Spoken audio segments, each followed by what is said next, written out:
different files. Yeah, I do think that the underestimated thing in wedding planning is that accessibility of, vendors that, I hear that a lot too. And I experienced that when we had our own wedding 2 years ago. And Yep. I would email certain vendors for certain types of jobs, and I would have booked whatever vendor for that job and then would hear back from like other vendors. And so it's like, not only did somebody else get back to me first, or maybe multiple people did, but like I already checked that off the list and then moved on before you even got back. Yeah, for the first thing. I am the vendor that gets back to you and then you email me back saying I'm waiting for quotes. I have never been the vendor like, oh, we were waiting for your quote so that we could like look at everyone's, which I think is great. It's such a quick turnaround. We really try and make sure that happens for our clients. Because I think it is indicative of the whole process. I think that, if you get off on a good foot, with the immediate communication and then like, that level of service is going to be there. Yeah. I do find that interesting time to time where like I've had that where, we're waiting for other people. We're waiting. Like, well, we're still waiting for this last guy. We're still waiting for that last guy. And then they end up like, going with somebody else, which is fine. But then you're like, that's interesting. That took that guy a month to get back. And then like, I'm sure that'll be good. I tell all of my clients, if you haven't heard from me within 24 hours, there's something wrong. I try to make sure during the summers, vacations are off limits. In fact, last year, I had gone to Japan for 2 weeks. I still took care of clients in Japan. I would still take phone calls at 3 a.m. And it's kind of just one of the things you do. I think that's when you work with a small business owner, that is something to look, whether it's bartending, whether it's me, whether it's anyone, look for that because you want dedicated. It's one thing to take a day off, but like, there's no way you can take 2 weeks off. I love what I do. There is no way that you can start and hold a business, especially full time, if you do not absolutely love what you do. If you are talking to a vendor that owns their company and their eyes don't light up when you talk about, their niche, there's something missing and you might want to go to the next vendor. Yeah, as somebody whose wife likes to vacation, the first part of every summer, I will tell you that there's a lot of, this summer we're booking, our friends are getting married in Italy, and I said, wherever we stay, I got to have Wi-Fi because, and to me, I like that time zone thing because then everybody can email me while I'm asleep. I'll wake up and email everybody back, and then we can go out for the day because you don't want to sacrifice, your life. But I do think that knowing that people can get in contact with you is pretty important. Yeah. Talk about these fundraisers and I can't even say that. Philanthropic organizations. Philanthropic. You're so much smarter than I am. Talk about. No, I just was raised with it. Talk about that. What's going on? So I grew up in working with nonprofits. We were members of. If people know who the Freemasons are, we were part of a women's. I was an elected state officer of the girls. This is awesome. Part. And so I basically grew up planning auctions. We, every year I myself raised thousands of dollars for the service projects that we had, and that ranged from Northwest Harvest to the Burn Children's Recovery Foundation. We did walks, like I said, auctions, all kinds of different fundraisers for these organizations that gave back. So it was really nice to do that. As well as now in business, I think one of the coolest things that we do is we love to donate back to the community. So we've done donations to multiple school auctions. You just have to ask us. We are currently doing the Seattle International Film Festival. This year they have a new lounge, and we are sponsoring the bartending. So go check us out there. And that's really neat to be able to sponsor that type of event. We're also working with the International Firefighters Guild. They're doing their 100th anniversary in Seattle, and we are also donating. We have 25 bartenders going to be there on a single day. That's really impressive, in terms of where you guys started, just a couple years ago and now kind of establishing that brand across. I mean, that's something that I always kind of strive to do too, in terms of like being kind of omnipresent and doing a lot of different things. I mean, that's really impressive and that's good to hear, Thank you. Especially the film festival. Talk about this elected position a little more. I think we buried the lead on that last answer. So the girls' organization is based in Washington and Idaho, and I think the membership at that point was around 500, and they had state officers because these were girls. They were young women under the age of 20. It was, I think, you aged out at 20. They had state officers kind of to make the girls feel more important. And there were things like, this is it's an international organization. Like they have people in Brazil and Australia and all over the world. And so they would have reps that would talk to the girls in other places. And then they would have a team of girls, who basically ran the state organization. And they have the top person, and then they have 4 people under her that are also elected by basically the past presidents of local chapters. And I was elected into the 4-girl pod. So was that exciting? I mean, it was really exciting. I think there are a lot of good things. It's one of those things where it's like girls will be girls.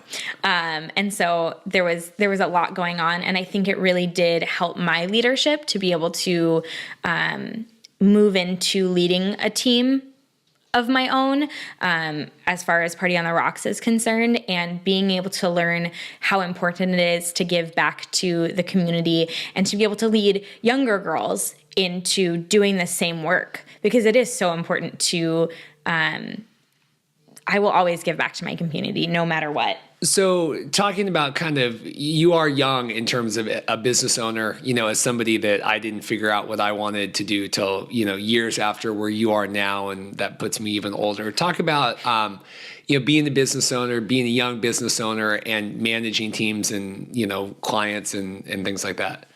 I definitely think it's one of those things where, sometimes I get people that don't quite want to listen to me. And I think as soon as they start talking to me and realize that I actually know what I'm talking about, it makes a huge difference.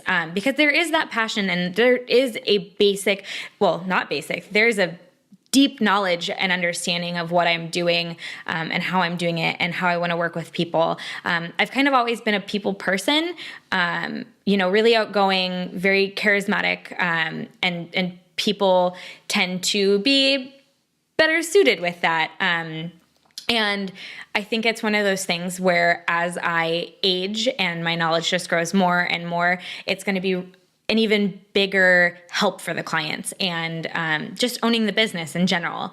But I definitely think there are its struggles, but it's also really nice. I think there's another piece of it personally that having figured everything out by this point just shows how much more into it than I am. Yeah, I definitely think it shows work hardness and in general, being able to do things, competently. And I think that, like you said, once, there might be that initial hesitation, but then once a client talks, I think it's very apparent, in terms of just like communication and just your general demeanor that what you're doing. Talk about your first wedding with Party on the Rocks. Talk about the first kind of event that you guys had and how did that go? So our first wedding that we worked, we had 5 staff members and it was at Within Soto and it was gorgeous. The one thing that we did have, it was a room flip. And that was really challenging, because if you are planning your wedding right now, or as a vendor listening in, have had to work with room flips, they can be a little bit in the pain in the butt. However, we took, I think it was like a 200-person wedding. We had to move all of the heavy chairs from the ceremony area to around the tables. And it probably took us a full 45 minutes. And it was hard. They're heavy. We had to move through guests. Guests didn't want to move. but we did it. We stuck through it. We did our jobs. We made sure everyone was taken care of. It was one of the first reviews we received from a client, and they were just thrilled at how we handled ourselves. I remember, in fact, from the mother of the bride specifically, in her review, and go read these reviews, especially on Facebook. We have a ton of great things that people have said about multiple people on our team. She mentioned that one of my staff people, and it wasn't me, went up to grandma and made sure that she was specifically taken care of, that she had a drink in her hand when she wanted it, and that her plate was cleared in a timely manner. And those are the kinds of things that you want. Something really great about that wedding in particular as well is that we were there from setup through the entire wedding to tear down. And it was a long day, but it's not out of the norm for us to do 12-hour days. We made sure that we were working with the planner to get all the place settings set and clearing the tables throughout, making sure the trash was taken out all the way into the end. So often I hear brides saying, "Oh, we don't need help with that. My family will do it." Well, no. You might have a couple people, but I even know at my own wedding, my family drank. They were tired. They had a lot going on, or they knew they were supposed to stay and they left. It just happens. And it's one of those things where if you can avoid even asking your family, are they going to say they'll help? Sure. Do they really want to help? Not if you can hire a whole team to do it. No, and I mean, and your family shouldn't, that shouldn't be a to-do on the wedding day is, my daughter's getting married, then I need to pack up, the stuff and move it out. We get hired by moms all the time because they're like, my daughter asked me to do cleanup, so I'm hiring you to do cleanup. I have so many contracts in mom's name or even dad. I've had aunt who was told that she would be in charge of cleanup, so that's her wedding gift. I wanted to talk about, like you said, in terms of the length that you guys are there and the working hard. I mean, it's the same with me where like the bride and groom will generally tap out before, you will, or your staff will, or I will. And I do think that that's an underrated, I guess not skill, but ability to have, is to work that long day that, like you might be there before anybody's even there, and then they're past after where everybody's long gone. Totally. I think one of the biggest differences is, the bride and groom, they also have a lot of stress on them. And so when you have your adrenaline so high and the pressure's on, you're in front of everyone, you get exhausted. I mean, especially with the days leading up to it. For us, this is our job. As much as I basically cry at every wedding because I am just an emotional person, with the whole love thing. But I'm trained to do this. I have done this for years. This is what I do. It is not something where I've expended energy on something that I didn't need to. It's what we do. Yeah, especially when you've done enough and people talk and, or I don't know, it's always interesting. People will talk to you about stuff and you're like, I know I've done, Right. This is not a new. I do remember, just as a side note, a room flip. I remember when I had met with the bride and groom, and this was about an hour and a half into our consultation, and my consultations are usually about 15 minutes. And they were explaining to me what a room flip was, and that it was like the most, incredible thing that they had ever thought of. And I thought, man, it's okay. That's but they were like, so we're going to get married. And then there's a dividing wall, and we're going to move everybody into the other side for cocktail hour. And then they're going to set up the dinner tables where the reception or where the ceremony was. And it was like, nobody had ever done that before. I love brides and grooms. That is something super important to remember is your vendors, you want people who have done this before and have experienced it and have a team. If it's something where you need a team to be able to do something, have their team, they've done it before. If they ever go, I had no idea that was a thing at a wedding. Find someone who knew what it was, because this might be your first wedding and hopefully it'll be your last, but it's not ours.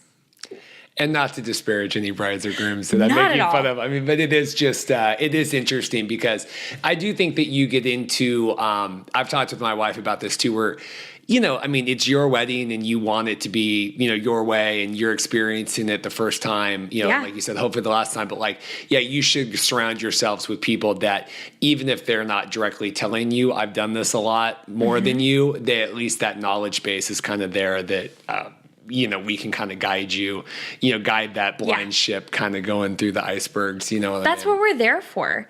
Otherwise, sure, hire your friend to bartend or take a video and have it through their iPhone. You have contacted us because you trust that we have an opinion that can help you with one.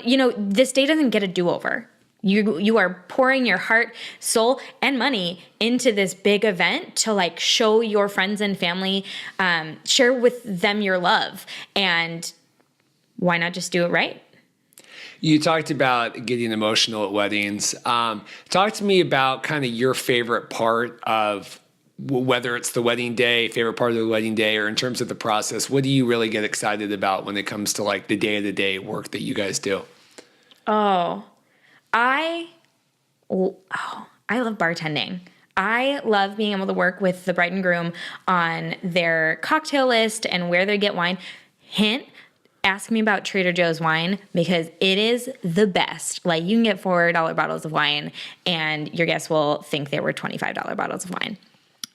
But mostly like working with them to make sure that everything is going smooth for that. And then I just love the physical act of bartending. I love interacting with your guests, and bartenders tend to get a little bit more chatty with people, whereas the event staff stay a little bit quieter. They do work with people one-on-one, but it's not quite as much as the bartender. And so that's that. I would say that that's my favorite part. My favorite part of weddings it's the first look. It's when they get to see each other and it's like, we're starting this new piece. Like, it's like, even with before the vows, they see each other and they're like, this is my person. And this is what they've done up until this point for me. And then they're never apart again. Circling back to the energy with the bartending and I guess I would assume, your high energy, you look for people that are also personable bartenders and people. I will say as a vendor that I don't drink at weddings, but I will go get water or like cranberry juice or lemonade or whatever. There's nothing worse than seeing a bartender standing there that like wants to be anywhere else as a vendor. And I certainly have to imagine that as a guest, but I see that a lot where you're at like, a lot of even like nice venues where you would think that, there's a lot of money here. And I think you want people that are excited. I mean, you're excited to be there. I'm excited. I think that goes the whole way through. And I think the people serving the drinks, you want to have somebody that's really personable, right? Yeah, I find it one of the biggest compliments is when the guests or the couple ask me to come dance with them. I don't do it because legally I need to be behind the bar. But they'll see me like singing along to the songs or jamming out, and they're like, no, come be with us. And it's so nice to know that they see that I'm having fun. They're having fun. When everyone is having, that's what it should be. Is just a ton of fun and a ton of energy. And I love to party on my off time, and I love to party when I'm actually working. So having vendors that can really get involved with you, I think it's so important and so much. It just makes for a better time. And then, guests will see me dancing and they'll be like, oh yeah, like I'm going to get up and do it too. Or like singing along. I think that oftentimes they'll, come up and talk to me or just go join the party. And getting people, there, or if you go alone to a wedding, if you've ever been alone at a wedding, you find the staff to talk to because they're non-threatening. And so being able to have an awesome non-threatening person at your party for them to talk to is so, I've had people sit there and talk to me for over an hour. Longer than you probably wanted, but it happens. But it proves that they were comfortable with me. And even if, they're probably not going to tell their friend like, oh, that bartender was super awesome, but they know they go home and as the vendor that they had a good time and you helped that. And even I think that relates back to your name, Party on the Rocks, where it is, I do think it emotes that, uplifting feeling as opposed to like the most refined bartending staff in the world. Or not that you guys are not, upscale and all that, but I do just think that even at the core of kind of that name and the branding, I think it exudes kind of that a little more uplifting in terms of. Yeah, I definitely think so. Even our dress code is described to our clients and our employees as party black. And that means that, yes, it's all black, but, and the men wear collared shirts, but it doesn't necessarily, they're not wearing ties. They can if they want, but it's not a requirement for us. It is clothes that are kind of think like business casual, but black, and like they can be a little bit more on the fun side. You can wear a cute, blouse if you want. And honestly, we've worked side by side with companies who have a very strict dress code. We even worked with a company where they weren't allowed to wear their wedding rings. It was intense. And at the end of the night, they were like, "Oh yeah, this is our dress code." And we were like, "Oh, so was our dress code a problem?" They were like, "Oh, we didn't even notice that you had anything different on." So it's one of those things where we blend in almost like a guest, but since it's all black, we are very clearly vendors. Yeah, and like you said, in terms of just that easygoingness too, and outreaching, like when we were together at the wedding show, in terms of like, that's like a really kind of high stress, not dissimilar from a wedding, but in terms of trying to talk with people and like, Dorothy and I are pretty good at like talking to people and outreaching, and like, I don't think there was anybody that went by that you or Jan hadn't like gone out to, and you're like, running into the aisle to like talk to people. But it speaks to just that kind of, that personality and that outgoingness, and also just the work ethic too, that, really being able to kind of shine in that environment. We don't do, like I said, I don't, drink at a lot of weddings or whatever, but I do appreciate that kind of work ethic, when I see it. And I think that translates kind of across the whatever you're doing. Definitely. Talk about, and I want to keep this PG, any fun stories in terms of like, you guys must have seen a lot of different environments and crowds. Is there anything that stands out where you think like, oh, I remember that one? I feel like I don't know if it's PG. Well, you can try, and I'll make the final decision.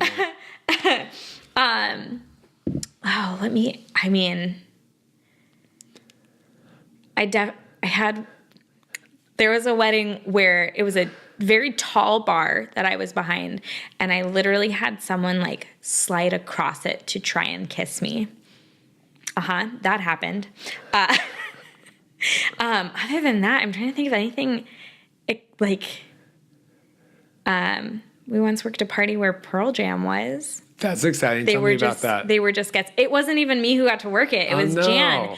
It was one of the sweetest clients that I have ever worked with, and she was just so nice. And Jan was bartending there, and all of Pearl Jam was at the party just as guests, and she thought that was pretty cool. And I've bartended for the governor.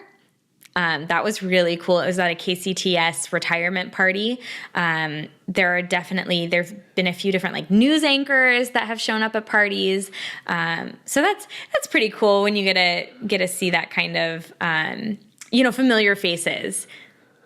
I'll tell my own story just because I was thinking about, there was this guy out on the dance floor for like 2 hours, just crazy dancing. And like, to the point where kind of everybody's watching and, really just kind of going crazy, and really seemed, just really excited. And, we're like, Jeff or I was talking with his wife, and she's like, "Oh, that's just the way he is." Chris, we're like, "Man, like, is he just really, has he had too much to drink?" Or, "Oh no, that's, Bill, that's just the way he is." So at some point he had come back and he had, kind of red all the way down his pant leg. And we thought, man, that's really weird. And so Jeff had gone into the restroom upstairs. There's like 2 different sets of bathrooms, and there was like red wine projectile like all over the bathroom. And it's like, obviously, like he had at some point had, relieved and gone back out. And so, but we were just like, for like 2 hours, the wife was like, "Oh no, that's just the way he is." And it's like, no, this dude's like pounding. And I think that you could have responsible bartending staff take care of that. Talk about that. Talk about, in terms of like kind of maintaining control that you guys need to have with guests and liquor consumption. Yeah, definitely. So in order to become a bartender, legally you need to do a Mass 12. And it's a lot like the food handler's permit, but this is the mandatory alcohol service training is what Mass stands for.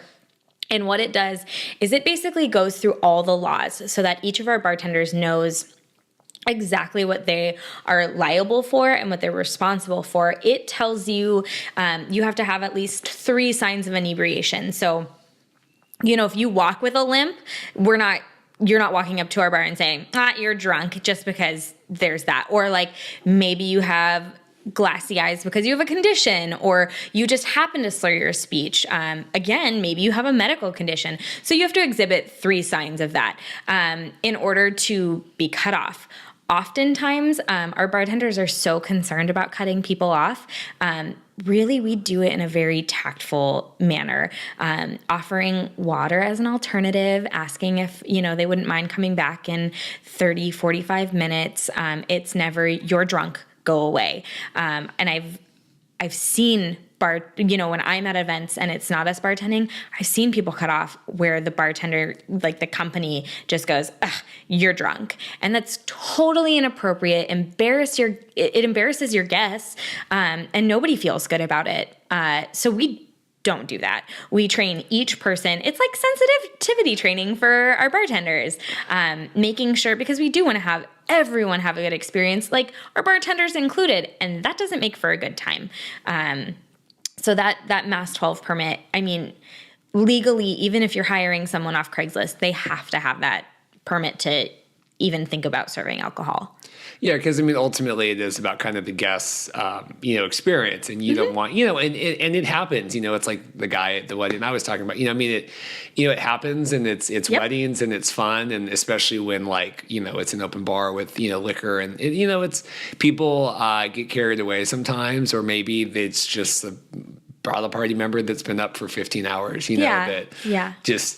it is good, I think, to kind of exhibit that sort of tact and right. Something can always go wrong, but making sure that you have a reputable company there taking care of you, the chances of it happening or it being detrimental to the event, it basically goes away.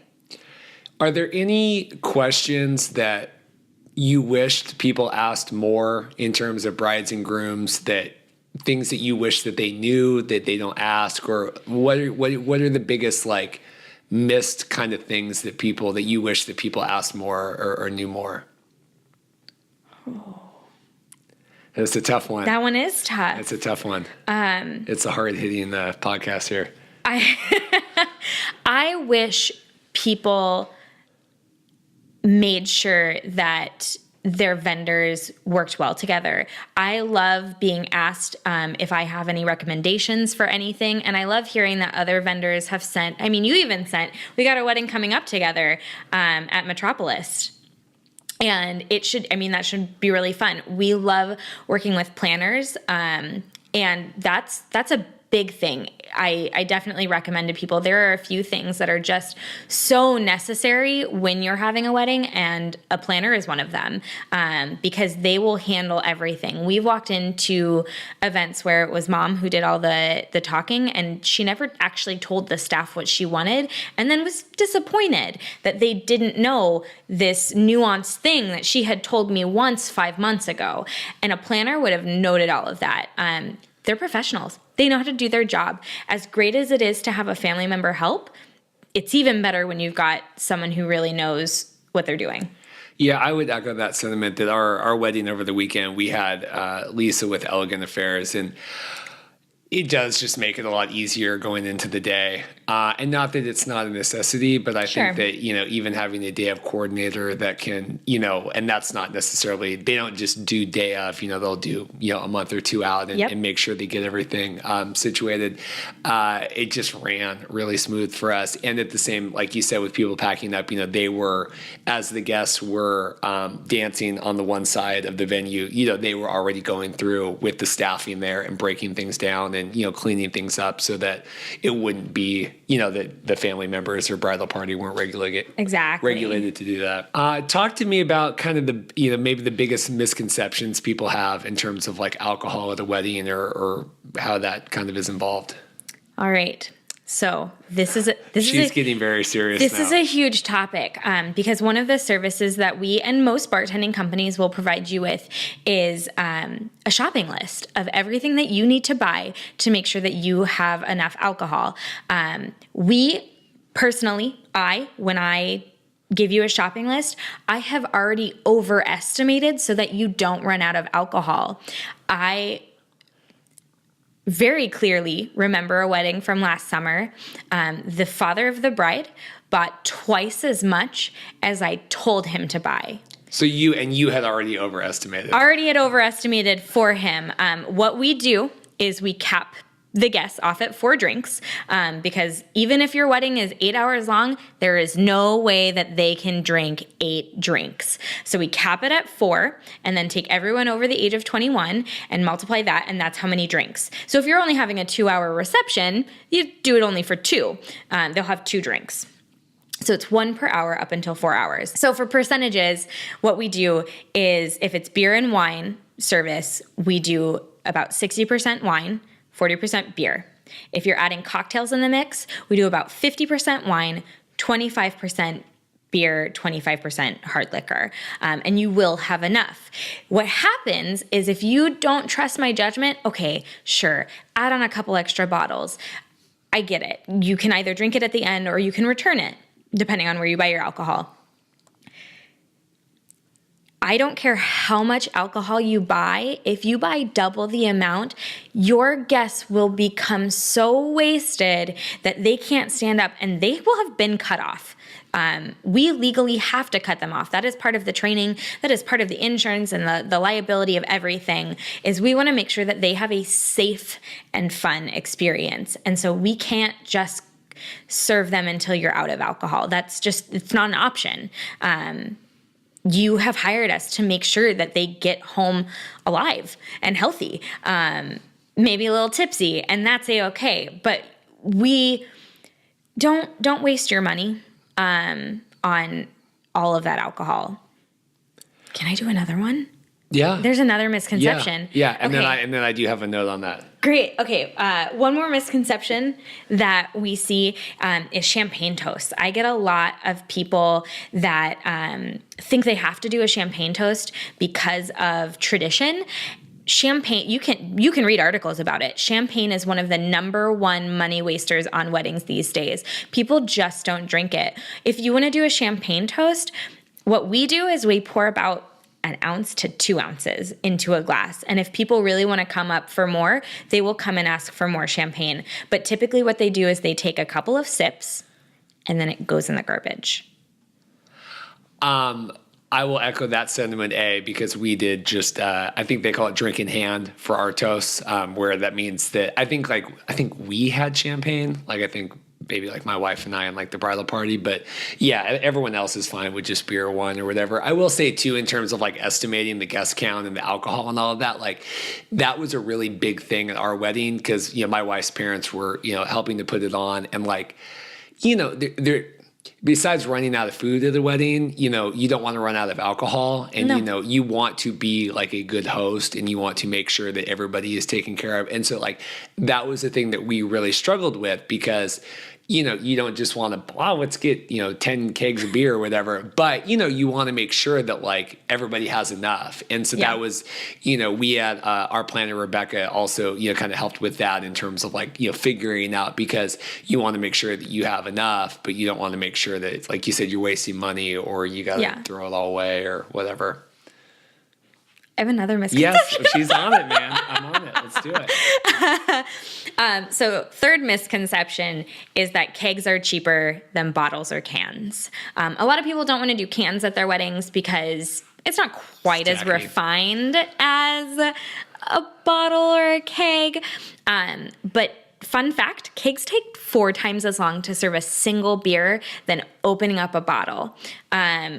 A lot of time, depending, I totally understand that the weddings where they get the, at my wedding, I had kegs because they were donated to me. Like they were given to me by a family friend who just happens to work in the industry. And not everyone has that. But in all reality, since it takes so much time, depending on your guest count, you might have to add a whole nother bartender in, which I promise you is more expensive than doing the bottles. It also creates a lot of waste with kegs. Yes, there's waste with bottles, but you're wasting actual beer with kegs. Very seldom do they go through the beer. And yeah, people sometimes are able to like throw parties afterwards. But if you're going on your honeymoon, it's not going to you. Well, and isn't there like you only yield so much, right, from a keg? Is that a real thing? Like if you have a whole keg of 100, I don't know, ounces, it only yields. Is that true? Yeah, that's totally true. Fun fact about that too, the first 2 pitchers are beer. And I mean full pitchers. Like pretend it wasn't. You mean foam? Or I'm foam. I'm sorry. Yeah. It's all head. It's all beer. That'd be a good. It's all beer. It's all foam. That means 2 pitchers, which is like really like 4 pitchers of foam, are just thrown out right away. And you lose so much. So it can be good. It can be an all right option. But a lot of times that's the misconception, is that it's cheaper.